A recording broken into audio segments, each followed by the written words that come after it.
Hi everybody, welcome to Yagya VM. In this class, we will study about the political mapping of Europe. So welcome everybody to the session.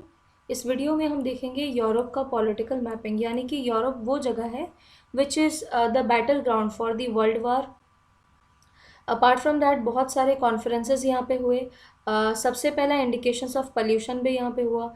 So this area is very very significant and पूरे दुनिया को colonize करने वाला, जैसे कि Asia के countries, African countries, American countries, इन सारी कंट्रीज़ को कॉलोनाइज करने वाला जो कॉन्टिनेंट है दैट इज़ यूरोप।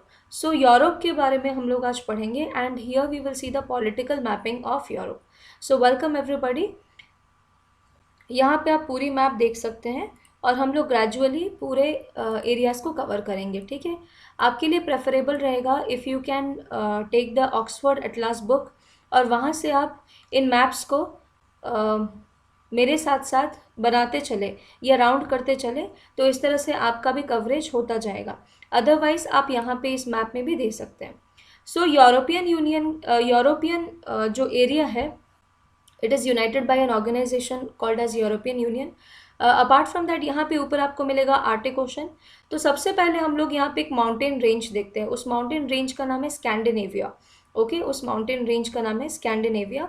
तो यहाँ पे हमें 3 कंट्रीज़ मिलेंगी, नॉर्वे, स्वीडन और फिनलैंड। ओके, सबसे पहला कंट्री है नॉर्वे, फिर स्वीडन और फिर उसके बीच में एक गल्फ है, फिर फिनलैंड। बेसिकली नॉर्वे के नॉर्थ में अगर आप देखोगे तो यहाँ पे आपको काफ़ी सारे लैंडफॉर्म्स या फिजिकल फीचर दिखेंगे जिन्हें हम फजॉर्ड कहते हैं। फजॉर्ड फजॉर्ड मतलब ऐसा एक फीचर जो आपको दिखेगा जब वैलीज ओशन में सबमर्ज हो जाती है, तो काफ़ी खूबसूरत होती है ये सारी जगहें। देन स्वीडन, सो नॉर्वे का कैपिटल है ऑस्लो, स्वीडन का कैपिटल है स्टॉकहोम, फिनलैंड का कैपिटल है हेलसिंकी। अब उसके बाद हम सीधे आ जाते हैं डेनमार्क में। डेनमार्क का कैपिटल है कोपेनहेगन। ओके, डेनमार्क का कैपिटल है कोपेनहेगन। जब हम लोगों ने इतना पढ़ लिया तो यहाँ पे कुछ क्लासिफिकेशन की बात भी हो जाए।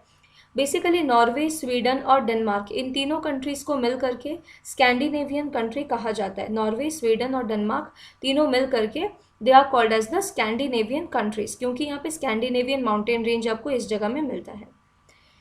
And when we talk about Denmark, Norway, Sweden, Finland, उसी तरह से Iceland. Okay, if we are including all these countries, इन सारे कंट्रीज़ को अगर हम इंक्लूड कर दें, जैसे कि डेनमार्क, इन सारे कंट्रीज़ को अगर इंक्लूड कर दें तो इन्हें हम नॉर्डिक कंट्रीज़ कहते हैं। ठीक है, इन्हें हम क्या कहते हैं? नॉर्डिक कंट्रीज़ कहते हैं। ओके, तो पूरे मैप को रिमेंबर करना हम डेनमार्क से स्टार्ट करते हैं। ठीक है, देखिए पूरे यूरोप की ज्योग्राफी को याद करने के लिए, since you can see there are a lot of countries here, huge amount of countries यहाँ पे है। ठीक है, तो हम क्या करेंगे कि हम 3 कंट्रीज़ को सेंटर में लेकर के एनालाइज करेंगे और बाकी सारे जो कंट्रीज़ है उसके आसपास वो ऑटोमेटिकली आपको याद हो जाएगा। ये जो 3 कंट्रीज़ हम साथ ही साथ लेते जाएंगे, वो सबसे पहले है जर्मनी, और फिर उसके बाद we will take Hungary as the centre, और फिर उसके बाद मैसेडोनिया एज द सेंटर। जिन्हें नहीं समझ में आ रहा है कि मैं क्या कह रही हूँ, जस्ट फॉलो द वीडियो, आपको धीरे धीरे ये बातें समझ में आ जाएंगी। The first thing is Germany. ठीक है, फर्स्ट कंट्री है जर्मनी, और जर्मनी की साइड में देखिए आपकी क्या क्या कंट्रीज़ है। सो पहले हम लोग इसमें क्लॉकवाइज जाएंगे। Okay, we will go clockwise. As you know, world war 2 का टाइम जब था एंड वर्ल्ड वॉर 1 में भी हमें पता है कि जर्मनी ने जो है उसने पोलैंड पे अटैक किया था। ठीक है, जर्मनी चाहता था कि एक ऐसा कंट्री उसको मिल जाए जो जहाँ पे उसके लोग रह सकें।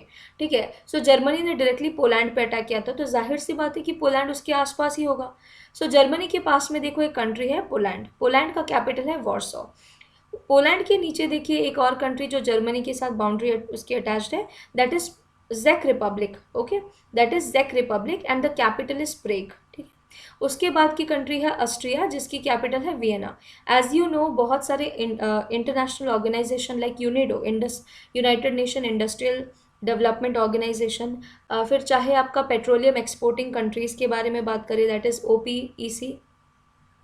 अपार्ट फ्रॉम दैट, अगर आप इंटरनेशनल एटॉमिक एनर्जी एजेंसी के बारे में बात करना चाहेंगे, IAEA, then all these countries का, ऑल दीज ऑर्गेनाइजेशन का जो हेडक्वार्टर है, it is in Vienna, Austria. After that आपको मिलेगा स्विट्ज़रलैंड। स्विट्ज़रलैंड का कैपिटल है बर्न। ओके, फिर उसके बाद फ्रांस। फ्रांस का कैपिटल है पेरिस। फिर उसके बाद बेल्जियम। बेल्जियम का कैपिटल है ब्रुसेल्स।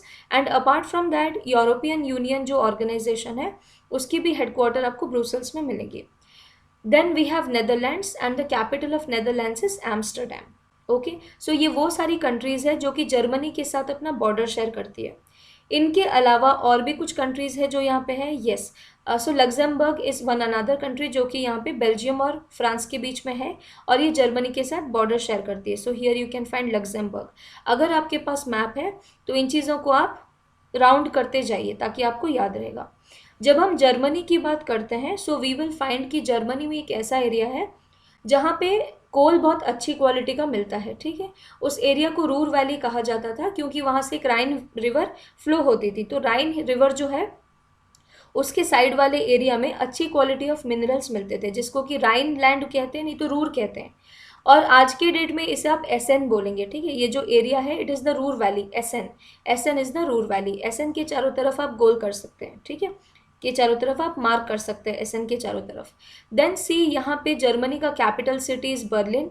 ओके, उसके बाद Frankfurt. Frankfurt has a huge amount of political significance as far as Germany is concern, क्योंकि यूनिफिकेशन ऑफ जर्मनी की जब हम बात करें तो फ्रैंकफर्ट वहाँ पे भी आता है, और बाकी सारे बहुत सारे जियो पॉलिटिकल मूवमेंट्स में Frankfurt comes to picture. Okay, फिर उसके बाद देखिए यहाँ पे स्टटगार्ट आपको मिलेगा। स्टटगार्ट, स्टटगार्ट अगर आपको पता हो so Indian national flag India में तो फहराया गया था। ठीक है, हाउएवर इंडिया के अलावा दूसरे कंट्रीज में भी नेशनल फ्लैग फहराया गया था बिफोर इंडिपेंडेंस।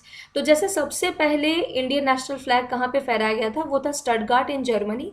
और किन का कंट्रीब्यूशन था इसमें, बेसिकली मैडम भिकाजी कामा जो थी, she was after hosting the Indian national flag in Stuttgart Germany.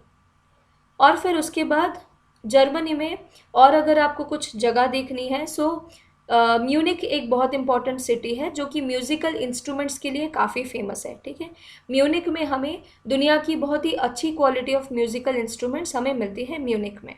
ठीक है, तो ये सारी जगह जो है जर्मनी में काफ़ी फेमस है। Friends, my name is Yagyasani Patra. I teach on Unacademy Live. This is my referral code YAGYALIVE, YAGYALIVE. If you use my referral code, then you will get another 10% discount on your Unacademy Plus subscription.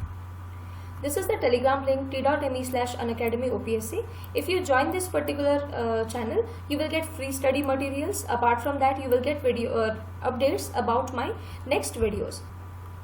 For Civil Services 2021, Odisha Foundation course has been launched. So Nirman Foundation course जहाँ की 25th में start है जाइए। In that we are preparing students for Odisha Civil Services 2021. I am teaching science, tech and current affair in this particular course. So what are all my courses on Unacademy? First of all, Polity from M. Lakshmikant part 1 has been already completed. So you can watch the recordings, and my upcoming course Polity from M. Lakshmikant part 2 will just be started in June. So if you want to learn polity from me, you can join me on Unacademy. Then complete science and technology for OPSC and other government job examinations. Third, current affairs. So weekly current affairs also I am covering on Unacademy platform. This is my referral code YAGYA9, and alternatively you can also use my referral code YAGYALIVE, YAGYALIVE for getting additional 10% discount. So आपण ए referral code को भी use करे परिबे, and you can also use this referral code to get an additional 10% discount. These are my courses, so if you want to learn from me, you can join me on Unacademy Plus platform. So basically, what are the upcoming courses on Unacademy? First of all, there is a Garud course. In this Garud course for CPSC mains, that is the police services mains, grammar, that is Odia grammar, reasoning and general awareness are being taught by 3 grade educators. Next up, Laksha OHC ASO course, in which for ASO aspirants, this particular course, it is a comprehensive course and it has started. The payment pattern is for 6 months it is 5,600, for 12 months it is 7,000 rupees, for 24 months it is 8,400 rupees. So as we know friends, when we prepare for this government job examination, we do not go for one government examination, we appear for many. Similarly, the preparation time is also not limited. We have to keep giving the examination. So according to me, the ideal plan is for 2 years or 1 year, in which not only one government examination like OPSC, but many government examination like OPSC, ASO, CPSC, Police SI, OMC, all kind of government examinations conducted by the government of Odisha will be given due importance, and individual courses will be launched for them. So you will get training not only for one exam but for many, okay, under this single platform of Unacademy.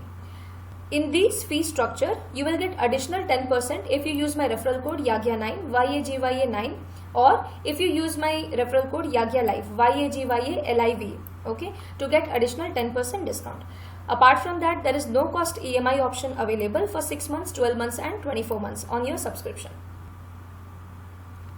Finally, optimism is the faith that leads to achievement. Thank you so much for watching. Have a nice day and let's crack it.